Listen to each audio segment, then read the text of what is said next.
हलाला शब्द को लेकर जब नफरती चिंटू ने पूछा ग्रोक से सवाल, जवाब सुनकर भागने लगे।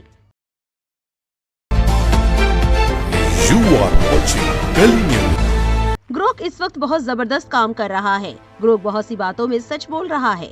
ग्रोक से कभी एक्स मुस्लिम को लेकर सवाल किया जाता है, कभी इस्लाम पर सवाल किया जाता है, कभी कुरान पर सवाल किया जाता है। इस वक्त सोशल मीडिया पर एक तरह से हिंदू बनाम मुस्लिम की जंग छिड़ी है। गली न्यूज ना इन जैसी चीजों का सपोर्ट करते हैं और ना ही इन्हें बढ़ावा देना चाहते हैं, लेकिन हम आपके साथ एलन मस्क के एआई चैटबॉट ग्रोक से किए गए कुछ सवाल जवाब शेयर करना चाहते हैं, जो बहुत ज्यादा वायरल हो रहे हैं। हम उन सवाल जवाबों में से कुछ आपके सामने रखना चाहते हैं। दरअसल बहुत से नफरती चिंटू ऐसे हैं जिन्हें हर वक्त मुसलमानों को जलील करना उनके जहन में बसा रहता है। उन्हीं में से एक ने ग्रोक से हलाला के बारे में सवाल पूछा। एक नफरती चिंटू ने ग्रोक से हलाला को लेकर सवाल किया और जवाब आने के बाद उसने अपना ट्वीट डिलीट कर दिया। एक ने लिखा, अगर कुरान में हलाला शब्द नहीं है तो मुसलमान उसे मानते क्यों हैं? मौलवी और मौलाना हलाला के लिए उकसाते क्यों हैं? हलाला की दुकानें क्यों चल रही है? एक औरत की मजबूरी है हलाला। बहन और बेटी से विवाह मना है तो मुसलमान ऐसा करते क्यों हैं? जो करते हैं उन्हें इस्लाम से निकालते क्यों नहीं? करिश्मा अजीज नाम की एक एक्स यूजर ने इसे शेयर किया है। ग्रोक ने हलाला के सवाल पर जवाब देते हुए लिखा, कुरान में हलाला शब्द नहीं है, पर सूरह 2 आयत 230 में इसकी प्रक्रिया का जिक्र है। सूरह 4 की आयत 3 में 4 शादियों की इजाजत है अगर न्याय हो सके। सूरह 4 की आयत 23 में बहन या बेटी से शादी सख्ती से मना है। ये बातें इस्लामी ग्रंथों की व्याख्या पर आधारित है। करिश्मा अजीज ने इस पर नफरती चिंटू की सच्चाई से भागने पर लिखा, नफरती लोग सवाल करते हैं ग्रोक से और जब सच पता चलता है तो सवाल डिलीट करके भाग जाते हैं। इस्लाम के किसी किताब में हलाला शब्द का जिक्र नहीं है, पर मुसलमानों से नफरत करने वालों ने इस झूठे प्रथा का दुष्प्रचार किया। बहुसंख्यक थे और सत्ता थी तो कमजोर अल्पसंख्यक आबादी को इस अपमान को सहना पड़ा, क्योंकि 8 झूठे मुंह का सामना 2 सच बोलने वाले मुंह नहीं कर सकते थे। अब ये शब्द आया कहाँ से? इस्लाम एक ऐसा मजहब है जिसमें निकाह और तलाक दोनों में आसानी है, जबकि और धर्मों में तलाक का कॉन्सेप्ट नहीं था।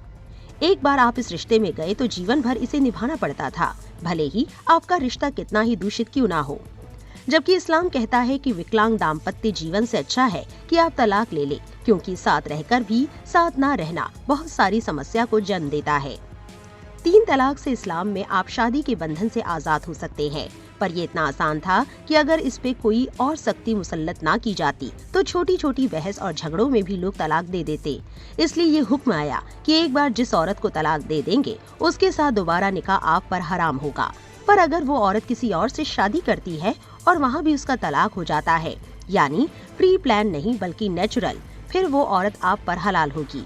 इसी हलाल शब्द को लोगों ने हलाला का नाम दे दिया और कुछ 5-10 घटनाएं अपराध स्वरूप समाज में ऐसी हुई जहां लोगों ने औरत की दूसरी शादी अपने किसी रिश्तेदार से करवा दी।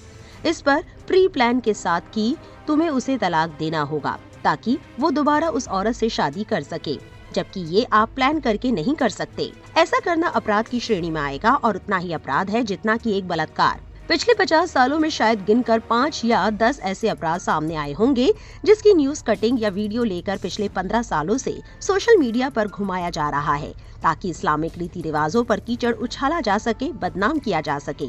इससे ज्यादा बलात्कार आशाराम और राम रहीम ने अपने आश्रम में कर दिए। इससे ज्यादा रोज देश में बेटियों के बलात्कार होते हैं, पर मुसलमानों के लिए नफरती कुंठा रखने वाले उस 5 या 10 आपराधिक घटना को रोज शेयर करते हैं जिसको किसी मुसलमान ने हलाला का नाम देकर अपराध स्वरूप किया था। अरुणा शुक्ला नाम के एक बंदे ने ग्रोक से पूछा, भाई ग्रोक, मदनी और बुखारी के पूर्वज कौन है, कहाँ से है? जय सिया राम। इस पर ग्रोक ने जवाब दिया, भाई मदनी यानी हुसैन अहमद मदनी के पूर्वज हरात अफगानिस्तान से हैं, जहां से उनकी फैमिली भारत आई। बुखारी यानी इमाम मोहम्मद बिन इस्माइल अल बुखारी के पूर्वज बुखारा उज्बेकिस्तान से हैं, जहां उनका जन्म हुआ। दोनों की उत्पत्ति ऐतिहासिक रिकॉर्ड्स पर आधारित है। जय सिया राम। वरिष्ठ लेखक अशोक कुमार पांडे लिखते हैं, ग्रोक वही बता रहा है जो सार्वजनिक रूप से उपलब्ध है। हर झूठ का जवाब दिया है लोगों ने। इतिहास के 50 झूठ तो मैंने ही नंगे किए हैं और ऐसे हजारों लोग हैं। सच तो सच ही होता है, कोई निष्पक्ष ढूंढेगा तो उसको मिल जाएगा। सवाल दूसरा है, कल किसी एआई को अलग तरीके से ट्रेन करके लाया जाए तो वो ऐसे ही बेधड़क झूठ भी बोलेगा, तो क्या करेंगे आप लोग? ज्ञान इंटरनेट से बाहर भी है, किताबों में भी है, उसे पढ़िए, खुद सच के सिपाही बनिए। अब दीपो भव, किसी मशीन के भरोसे ना रहिए। वो अपने बनाने वाले की गुलाम है। मैंने ग्रोक से ना कुछ पूछा ना पूछूंगा। सच तलाशने हर बार किताबों तक ही गया, वहीं जाऊंगा। आपकी इस पूरे मामले पर क्या राय है हमें कमेंट में लिखकर जरूर बताएं और इस वीडियो को ज्यादा से ज्यादा लाइक और शेयर करें।